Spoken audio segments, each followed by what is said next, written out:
Après, vous voyez que dans Genèse 2, 7, il crée un homme physique par la chair. Je vous ai dit que le vendredi que l'être physique a 5 sens, ou encore 5 portes d'entrée. Je vous ai dit que pour vivre dans ce monde physique, vous avez besoin de voir, vous avez besoin d'entendre, vous avez besoin de humain par votre odorat, vous avez besoin de manger en utilisant votre capacité de goûter. Et vous avez besoin de toucher. C'est ça qui vous permet de vivre dans ce monde terrestre. Mais l'homme n'est pas seulement physique et charnel. L'homme est aussi spirituel. Voilà pourquoi l'homme, qu'est-ce qui se passe avec l'homme? L'homme, ce qu'il veut, par exemple, réaliser, il imagine ça. Il pense ça.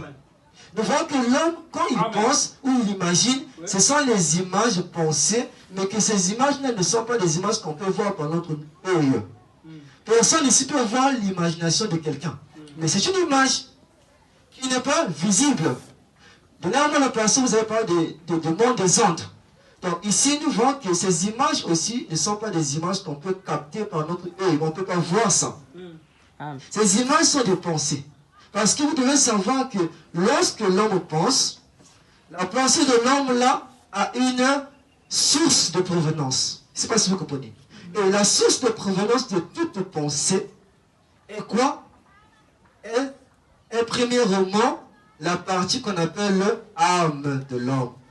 L'âme ici est un principe, est une source. Et la source de vie de l'homme sur la terre, quand l'homme est placé, parce que n'oubliez pas que Dieu, avant de créer la chair, il a créé l'esprit de l'homme, son âme. Il prend cet être-là, esprit, qui a l'image et la ressemblance de Dieu. Qu'est-ce qui se passe? Il prend l'esprit de l'homme, il le met dans un corps. Et il souffle un souffle de vie. Qu'est-ce qui se passe? Le corps était à terre, il était mort. Je ne sais pas si vous comprenez.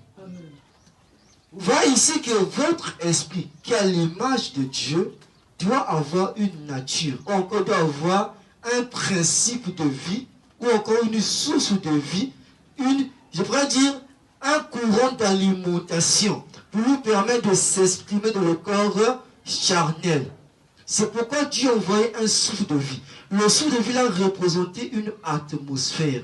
Représentait quoi? Représentait un état, une condition. N'oubliez pas que la condition dans laquelle le corps charnel, dans lequel on a mis l'esprit de l'homme, était quoi? Dans un état inerte, était dans un état mort.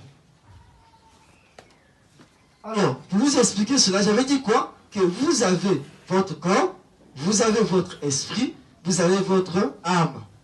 Alors, j'avais dit que l'âme ici, c'est la grande source de vie de l'homme, qui est à l'image de la source de vie éternelle Dieu lui-même.